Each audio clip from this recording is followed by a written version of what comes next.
इसकी जंग का बराह रास्त ताल्लुक अमेरिका की मैक्रो पॉलिसी यानी इंटरेस्ट रेट पॉलिसी के साथ है। तो इस सिचुएशन में the best strategy is DCA. DCA का मतलब डॉलर कॉस्ट एवरेजिंग। गो के इस वक्त क्रिप्टो मार्केट के जो एक्सपर्ट्स हैं, बड़े बड़े इंस्टीट्यूशंस हैं, वो ऑन चेन एनालिसिस करके बता रहे हैं कि बिटकॉइन इस वक्त अपने बॉटम के पास है। अदरवाइज ये जंग की सूरत हाल अभी बदलती है तो मार्केट एकदम दोबारा पंप कर सकती है मैसिवली। बीटीसी एक साल के अंदर ये सिचुएशन अगर थोड़ी चेंज होती है तो आपको बीटीसी देखिएगा, एक साल क्या आपको चंद हफ्तों के अंदर अंदर $1 लाख की प्राइस को दोबारा टच करता हुआ नजर आएगा। इतना इस मार्केट में पोटेंशियल है। अस्सलाम वालेकुम, मैं हूं Farooq Baloch, London based financial journalist. ये मुकद्दस भट्ट हैं जो एक बहुत ही पॉपुलर यूट्यूब चैनल चलाते हैं क्रिप्टो मार्केट, बिटकॉइन, बल्कि डिसेंट्रलाइज फाइनेंस का जो पूरा इकोसिस्टम है उसके हवाले से काफ़ी अरसे से कंटेंट बना रहे हैं और बहुत पॉपुलर हैं उन लोगों में ख़ास तौर पे जो कि उर्दू लैंग्वेज के अंदर क्रिप्टो से रिलेटेड कंटेंट को देखते हैं। मुकद्दस का ये इंटरव्यू मैंने जो सीज़ फायर अभी अनाउंस हुई है ईरान और अमेरिका के बीच, उससे 2 दिन पहले रिकॉर्ड किया है और ये रिमोट इंटरव्यू था, लाइव नहीं था तो इंटरेक्टिव नहीं है। लेकिन जो सीज़ फायर अनाउंस हुई है उसके बाद एक छोटा स्पाइक ज़रूर आया है बिटकॉइन के प्राइस में। 70,000 से नीचे ट्रेड कर रहा था और फिर 73,000 तक गया। लेकिन फिर अगेन ख़बरें आ रही हैं सीज़ फायर वायलेशन की, स्पेशली इसराइल की जानिब से, जिसके बाद फिर थोड़ा सा नीचे गिरा है लेकिन अभी भी 70,000 से ऊपर ही है। लेकिन ये जंग शुरू होने से पहले भी बिटकॉइन जो है वो एक टाइट रेंज में ट्रेड कर रहा था। आप कह लें कि 65 से 70,000 या उसके आसपास। आप समझ लें कि पिछले एक साल से जो बिटकॉइन है वो बेरिश मार्केट का शिकार है। तो सवाल ये उठता है, क्या ये जो ऑन गोइंग कॉन्फ्लिक्ट है, ये जो जंग है, यही एक रीज़न है बिटकॉइन पे प्रेशर डालने का? क्योंकि ये जंग तो अभी शुरू हुई है, या फिर और भी अनासिर हैं जिन्होंने बिटकॉइन को वापस ऊपर जाने से रोका हुआ है, और वो क्या अनासिर हो सकते हैं? और इससे भी अहम बात यह है कि क्या ये वापस $1 लाख की सतह को अबूर कर सकता है और कितना जल्दी कर सकता है? एक इसके ऊपर हालिया वीडियो मैं बना चुका हूँ चंद हफ्ते पहले, जिसका लिंक आपसे कमेंट या डिस्क्रिप्शन में शेयर कर लूँगा। लेकिन मुझे लगा किसी ऐसे बंदे का भी इंटरव्यू करना चाहिए who has skin in the game. तो मुकद्दस मुझे लगा बेहतर है इसके हवाले से, क्योंकि इन्वेस्टेड है क्रिप्टो मार्केट के अंदर, बहुत गहरी नज़र रखते हैं, ऑलमोस्ट डेली बेसिस पे ही कंटेंट बनाते हैं। तो इनसे कुछ सवाल पूछें। अगेन ये कैविएट दे दूँ कि ये एक रिमोट इंटरव्यू था, लाइव नहीं किया। तो जो भी मैंने सवाल पूछे उन्होंने जो जवाब दिए उसके ऊपर हम मज़ीद डिस्कशन को एक्सपेंड नहीं कर पाए, लॉजिस्टिकल कुछ हैसल्स थे जिसकी वजह से। बट स्टिल सुनते हैं उनको, मेरे सवालों का वो क्या जवाब देते हैं। मुकद्दस भाई, बहुत शुक्रिया, आपने वक्त निकाला मेरे सवालों के जवाब देने के लिए। पहले तो ये बताएं, जो एक हम देख रहे हैं गैर यकीनी की कैफियत है कुछ हफ़्तों से, बिकॉज़ ये एक जंग छिड़ी हुई है मिडल ईस्ट के अंदर। तो ऐसे हालात में, इस अनसर्टनिटी की सिचुएशन में, क्या इन्वेस्टमेंट स्ट्रेटजी होनी चाहिए बिटकॉइन या क्रिप्टो मार्केट को लेकर? ये जो ईरान और अमेरिका की इस वक्त जंग है, ये जंग अगर ज़्यादा देर चलती है तो जिसके चांसेस ज़्यादा हैं, अगर ये ज़्यादा देर चलती है तो इसकी जंग का बराह रास्त ताल्लुक अमेरिका की मैक्रो पॉलिसी यानी इंटरेस्ट रेट पॉलिसी के साथ है। क्योंकि तेल की कीमतें बढ़ेगी, अमेरिका में महंगाई बढ़ेगी तो अमेरिका में इंटरेस्ट रेट को कट लगने की बजाय हाइक के भी चांसेस बढ़ सकते हैं। तो ये जो वॉर ज़्यादा देर अगर चलती है, जिसके चांसेस हैं कि ये ज़्यादा देर चलेगी, तो इस सिचुएशन में the best strategy is DCA. यानी फ़र्ज़ कर लें गो के इस वक्त क्रिप्टो मार्केट के जो एक्सपर्ट्स हैं, बड़े बड़े इंस्टीट्यूशंस हैं, वो ऑन चेन एनालिसिस करके बता रहे हैं कि बिटकॉइन इस वक्त अपने बॉटम के पास है। आप देख भी सकते हैं इस करंट सिचुएशन में भी पिछले कोई 5-6 हफ्तों से मुसलसल बीटीसी एक टाइट रेंज में, पिछले 2 माह से बल्कि एक टाइट रेंज में ट्रेड हो रहा है। कोई 65,000 से लेके 75,000 की रेंज में, ना नीचे क्रैश हो रहा है क्योंकि बॉटम के पास है, जैसे मैंने आपको कहा। तो बेस्ट स्ट्रेटजी यही है कि आप डीसीए करें। डीसीए का मतलब डॉलर कॉस्ट एवरेजिंग। अदरवाइज ये जंग की सूरत हाल अभी बदलती है तो मार्केट एकदम दोबारा पंप कर सकती है मैसिवली। तो इस वक्त फोमो में नहीं आना, DCA is the best strategy. लेकिन अगर आप फोमो की फील रखते भी हैं, या मैं फॉर एग्जांपल मैं समझता हूँ कि यार बीटीसी अब इस बॉटम के पास है, तो मैं फ़र्ज़ कर ले मेरे पास $1,000 है, तो मैं $600 मैं अभी इन्वेस्ट करूँगा, $40 का मैं डीसीए कर लूँगा। हर रोज़ हर हफ्ते एक ख़ास अमाउंट जो है मैं इस तरह डिवाइड करता जाऊँगा, क्योंकि ये जो सिचुएशन है ये अगले चंद माह मज़ीद आगे जा सकती है। अच्छा, इससे रिलेटेड ही एक सवाल है कि जो अर्ली बायर्स थे जिन्होंने बहुत सस्ता ख़रीदा होगा, मिसाल के तौर पे 300-400 का ख़रीदा होगा, या $1,000 $1,500 का भी अगर ख़रीदा होगा एक बिटकॉइन, तो उनके जहन में एक होल्डिंग पीरियड तो होगा ना। नॉर्मली इन्वेस्टर निकलना भी चाहते हैं, उनको होता होगा जहन में कि भाई 10 साल 12 साल 15 साल बाद निकलना ही है। तो वो जो इतने सारे अर्ली इन्वेस्टर्स थे, वो जब निकलेंगे तो मार्केट को तो वो बार बार क्रैश करेंगे। हमने देखा है जब भी प्रॉफिट टेकिंग होती है बिटकॉइन के अंदर ज़रा सी भी, तो एकदम इसका प्राइस क्रैश हो जाता है। बावजूद इसके कि क्लेम तो ये किए जाते हैं जो बिटकॉइन के अर्ली इन्वेस्टर्स हैं उनकी जानिब से, कि भाई ये तो 500,000 तक जाएगा, 1 मिलियन तक जाएगा। तो ये 1 मिलियन का इंतज़ार नहीं कर रहे, 1 लाख पे ही गया तो उन्होंने प्रॉफिट टेकिंग शुरू कर दी और उसको गिरा दिया नीचे। तो क्या मेरी अंडरस्टैंडिंग गलत है यहाँ पे? इसकी क्या वजाहत हो सकती है? ऐसा तो नहीं है कि अगले चंद सालों तक ये जो अर्ली इन्वेस्टर्स थे ये प्रॉफिट टेकिंग करते रहेंगे और जब भी इसके अंदर रैली आएगी अच्छी, ये उसमें से एग्ज़िट होते रहेंगे, और जो इन्वेस्टर बाद में कूदा है जिसने कहीं 40,000 50,000 पे या 60,000 पे ख़रीदा था, या फिर वो लोग जिन्होंने $1 लाख से ऊपर जाने के बाद ख़रीदा, तो वो तो फंस गए क्योंकि काफ़ी अरसे तक उनको वेट करना पड़ सकता है अच्छा प्रॉफिट बनाने के लिए। अच्छा, आपकी ये बात सही है कि जो बिटकॉइन के अर्ली इन्वेस्टर्स हैं वो जानबूझ के इतनी मार्केट में हाइप क्रिएट करते हैं कि बीटीसी की प्राइस $1 मिलियन तक जाएगी, और लोग रिटेलर जो हैं वो फोमो में आके के जाएगी तो वो एंट्री कर रहे हैं और वो वहाँ से एग्ज़िट कर रहे हैं। ये बात बिल्कुल आपकी सही है। थोड़ा सा आप ज़रा, जो पिछला बीटीसी ने अपना ऑल टाइम हाई बनाया $1,26,000, बीटीसी के अपने टॉप बनाने के बाद बीटीसी क्यों क्रैश किया? एक तो जो बिटकॉइन के जो ओजीज़ हैं, बिल्कुल आपने सही असेस किया कि वो मार्केट से एग्ज़िट ले रहे थे, लेकिन वो इस वजह से एग्ज़िट नहीं ले रहे थे कि उनकी कन्विक्शन ख़त्म हो गई है। वो समझते हैं कि भाई अब बीटीसी जो है जितना टॉप बनाना था बना लिया, अब इसे नहीं, ऐसा नहीं हुआ। कैपिटल रोटेशन हुई है। और आप थोड़ा सा अगर आप चार्ट पे दोनों बीटीसी और गोल्ड के चार्ट को देखें तो आप क्लियरली देख सकते हैं कि बीटीसी वहाँ से क्रैश कर रहा है और गोल्ड पंप कर रहा है। तो ये कैपिटल रोटेशन थी फ्रॉम बीटीसी टू गोल्ड। फिर गोल्ड, वैसे भी मेरा एक अपना थीसिस है, मुझे ऐसे लगता है कि शायद जो दुनिया के बड़े बड़े ममालिक हैं उनकी एजेंसीज़ ये बड़ी देर का सिग्नल कर रही थी कि शायद अमेरिका और ये जंग लड़ी जाएगी, तो इसी वजह से उनके सेंट्रल बैंक्स ने ये गोल्ड बाय किया। तो मैं आपके इस थीसिस से विद ड्यू रिस्पेक्ट मैं ये बिलीव नहीं करता कि शायद वो अब मार्केट से एग्ज़िट ले रहे हैं।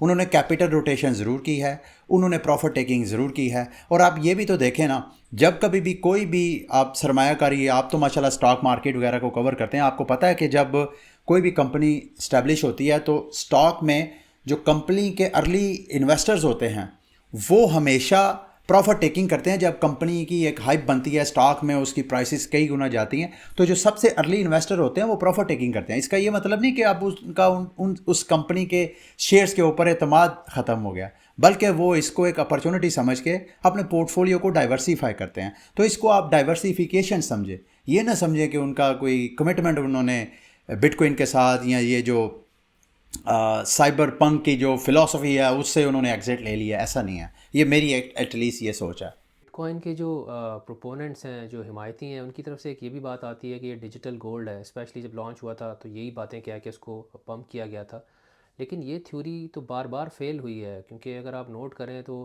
रशिया यूक्रेन वॉर के आसपास भी जो इकोनॉमिक अनसर्टनिटी थी पिछले 1-2 साल में, उसमें भी, और अभी ईरान वॉर को भी लेके देख लें, तो इसने डिजिटल गोल्ड वाली जो थ्योरी है उसको तो इसने फ़ेल किया है। आप इससे डिसएग्री करते हैं या अग्री करते हैं, और आपकी क्या वजाहत है इसके हवाले से? बिटकॉइन डिजिटल गोल्ड है। आप इसको मुख्तलिफ एंगल से देख सकते हैं। अगर आप प्राइस के एंगल से देखेंगे तो आप बिल्कुल इस वक्त करंट सूरत हाल में आपको यही लगेगा कि भाई बिटकॉइन जो है वो डिजिटल गोल्ड नहीं है। सेंट्रल बैंक जो है वो बीटीसी बाय करने की बजाय वो गोल्ड बाय कर रहे थे। अभी आप करंट सिचुएशन में देख लें, क्या गोल्ड सेफ हेवन के तौर पे काम कर रहा है? नहीं कर रहा ना। बीटीसी फिर भी आपको स्टेबल नज़र आ रहा है। एक्चुअली बीटीसी डिजिटल गोल्ड इस वजह से है क्योंकि गोल्ड को अगर आप बीटीसी के साथ कंपेयर करेंगे तो ये बहुत, चलें इसको इस एंगल से देख लें। आपको पता है कि दुनिया आगे ज़मीन से निकल के आगे दुनिया बसाने जा रही है इन फ्यूचर, आइंदा 50 से 100 सालों के अंदर।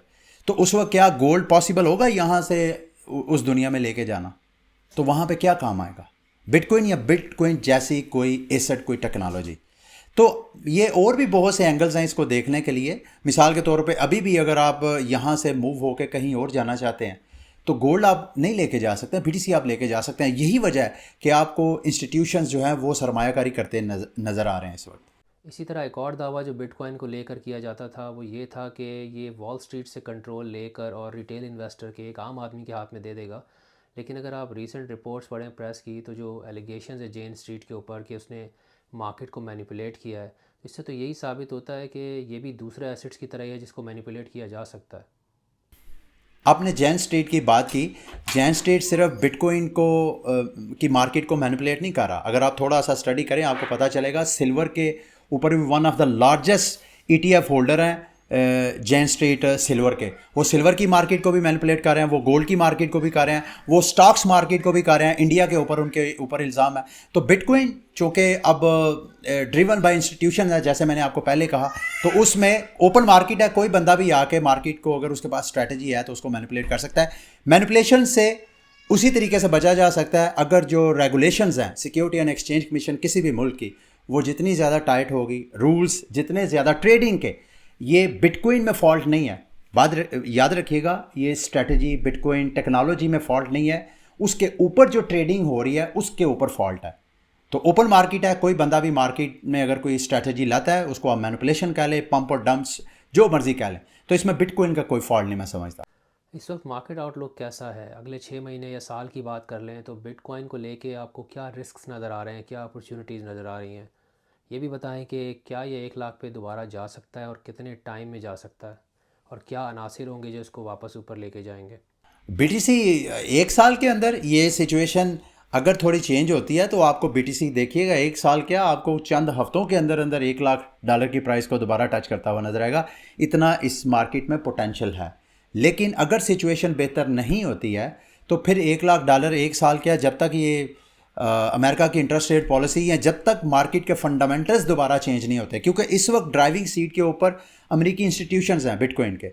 वही आपको पता है, पिछले आप चंद स्पेशली जनवरी 2024 से जब से अमेरिका में ETF अप्रूवल हुई है, उसके बाद क्रिप्टो मार्केट को ड्राइव ही यूएस इंस्टीट्यूशंस कर रहे हैं। तो यूएस इंस्टीट्यूशन से हट निकल के जब ये मार्केट दूसरे एक्टर्स और प्लेयर्स के हाथ में जाएगी तो फिर मार्केट के फंडामेंटल्स आपको चेंज होते हुए नज़र आएंगे। फिर शायद हमें अमेरिका की ज़रूरत नहीं पड़ेगी। बल्कि मेरा तो थीसिस ये है कि जब से अमेरिका ने बिटकॉइन को गले से लगाया है, ट्रंप साहब आके बार बार कहते हैं जी हम क्रिप्टो कैपिटल बनाएंगे अमेरिका, उस वक्त से दुनिया के सेंट्रल बैंक बीटीसी को बाय करना चाहते थे। लेकिन जैसे ही अमेरिका ने इसको गले लगाने की कोशिश की तो दुनिया ने समझा कि शायद बिटकॉइन अब न्यूट्रल एसेट नहीं है, उन्होंने अमेरिका का एसेट समझ लिया। ये भी वैसे सोच गलत है, लेकिन ये मेरा थीसिस है। इस वजह से लोगों ने अवॉइड किया बिटकॉइन को, समझा कि यार ये एक अमेरिकी एसेट बन जाएगा। जिन कंट्रीज़ ने डॉलर से जान छुड़ानी थी और बिटकॉइन में अपने आप को सेव करना था, वो फिर जब अमेरिका ने कहा जी कि ये बिटकॉइन हम कैपिटल बनाएंगे, वो पैनिक हो गए। ये मेरा थीसिस है। बिटकॉइन में सरमायाकारी का जो रिस्क है, एक ही मैं उसको नंबर कर सकता हूँ, वो है क्वांटम थ्रेट। वैसे तो क्वांटम कंप्यूटिंग के हवाले से जो कोइनबेस के हेड हैं ब्रायन आर्मस्ट्रॉन्ग, उन्होंने ऑलरेडी इंटरेस्ट शो करवाया। फिर एडम बैक्स जो हैं, जिनको सतोशी नाकामोटो भी कुछ लोग अलेजडली कहते हैं, वो भी इसके ऊपर काम कर रहे हैं। तो बिटकॉइन को सिवाय इसके और कोई ऐसा थ्रेट नहीं है। और मोस्ट लाइकली अगले 5 से 10 सालों तक, जब तक ये क्वांटम थ्रेट थोड़ा मैच्योर होता जाएगा, उससे पहले पहले बिटकॉइन की टेक्नोलॉजी को अपग्रेड कर लिया जाएगा। तो I don't think so there is any such risk. लेकिन अगर फाइनेंशियल पॉइंट ऑफ व्यू से देखें तो ओबियसली ये एक बड़ी वोलेटाइल मार्केट है, जो पिछले साल अक्टूबर में $1,26,000 पे थी। तो आज जनाब अप्रैल के महीने में 4 महीने ये लगा लें, 2 महीने, 6 महीने के अंदर अंदर कहाँ 1,26,000 और कहाँ तकरीबन 65,000, अभी खैर 70,000 के ऊपर ट्रेड हो रही है जब मैं ये वीडियो रिकॉर्ड कर रहा हूँ। अगर कोई इन्वेस्टमेंट करना चाहता है बिटकॉइन के अंदर तो कौन सा तरीका बेहतर है? डायरेक्ट ओनरशिप ली जाए जिसमें आप ख़ुद बिटकॉइन ख़रीदें, प्राइवेट की वगैरह बना के अपनी पोजीशन में रखें, या फिर किसी ETF के अंदर इन्वेस्टमेंट कर दें जो आपके बिहाफ पे बिटकॉइन बाय करके होल्ड करे और आपको बिटकॉइन के ही बढ़ते हुए प्राइस का फ़ायदा हो जाए? ETF और डायरेक्ट ओनरशिप ही बेटर है। वैसे भी जो आम रिटेलर है, हम जैसे लोग, हम लोगों को तो ETF, वैसे तो अमेरिका में ही ETF है, हम यहाँ बैठे तो ETF में सरमायाकारी कर ही नहीं सकते। लेकिन इन केस अगर पाकिस्तान में भी ETF की तरह की कोई प्रोडक्ट लॉन्च होती है, या उन कंट्रीज़ में जहाँ इस तरह की प्रोडक्ट लॉन्च होती है, तो इस तरह की प्रोडक्ट एक्चुअली कौन इन्वेस्ट करता है? एक तो इंस्टीट्यूशंस करते हैं। वो क्यों करते हैं? क्योंकि ये कस्टडी की वो टेंशन नहीं लेना चाहते। तो ये जो ETF कंपनीज़ हैं, ये एक्चुअली इनके एसेट, उनके सरमाए को कस्टडी में रखने के एनुअल चार्जेस पे करते हैं। तो अगर आप एनुअल चार्जेस पे करना चाहते हैं, अगर आप इंस्टीट्यूशनल लेवल की अकाउंटिंग का सिस्टम रखना चाहते हैं तो आप ETF में इन्वेस्ट करेंगे। अदरवाइज डायरेक्ट ओनरशिप ही, क्रिप्टो आई ही इसी वजह से है कि ओनरशिप अपने पास होनी चाहिए। अगर आप ओनरशिप फिर किसी थर्ड पार्टी को दे देंगे तो बात तो फिर वही होगी, ये डिसेंट्रलाइजेशन ना हुई, ये Web3 ना हुई, सेल्फ ओनरशिप जो है। अच्छा, एक आपकी पर्सनल इन्वेस्टमेंट के हवाले से सवाल अगर आप जवाब देना चाहें तो ये जो आपका ओवरऑल इन्वेस्टमेंट पोर्टफोलियो है, इसकी क्या परसेंटेज है जो कि आपने बिटकॉइन के अंदर इन्वेस्ट की हुई है? मेरी बिटकॉइन में लेस देन 1% इन्वेस्टमेंट है, क्योंकि आई डोंट नो, मुझे नहीं पता चला कि कैसे, लेकिन मैंने बिटकॉइन से सारा अपना बिटकॉइन निकाल के बिटकॉइन के इकोसिस्टम में कर दिया। और आपके सामने है सारी क्रिप्टो मार्केट, जहां अल्टकॉइन मार्केट सारी क्रैश है, तो बिटकॉइन का इकोसिस्टम भी आपको एक तरह बिल्कुल डेड नज़र आ रहा है। तो इस वजह से मेरी अब बिटकॉइन में लेस देन 1% पोर्टफोलियो, वैसे भी अब मेरा कोई बड़ा पोर्टफोलियो तो रहा नहीं है, तो जितना भी है उसका ऑलमोस्ट लेस देन 1% मेरे पास बिटकॉइन पड़ा हुआ है। बहुत शुक्रिया एक बार फिर से आपने टाइम निकाला, मेरे सवालों के जवाब दिए। अनफॉर्चुनेटली लाइव नहीं हो सका। फ्यूचर में कभी कोलैबोरेशन दोबारा किया आपके साथ तो कोशिश करेंगे लाइव कर लें ताकि डिस्कशन का और मज़ा आए। ये सीज़ फायर की जो अनाउंसमेंट हुई है उससे पहले की रिकॉर्डिंग है, तो जो भी उन्होंने जवाब दिए हैं उसमें सीज़ फायर को लेके जो चेंजेस आई हैं मार्केट में वो ज़ाहिर है इनकॉर्पोरेटेड नहीं थी उनके आंसर्स में। चलें, आपसे जल्द दोबारा मुलाकात होगी फिर किसी वीडियो के साथ। अपना ख्याल रखिएगा। अल्लाह हाफ़िज़।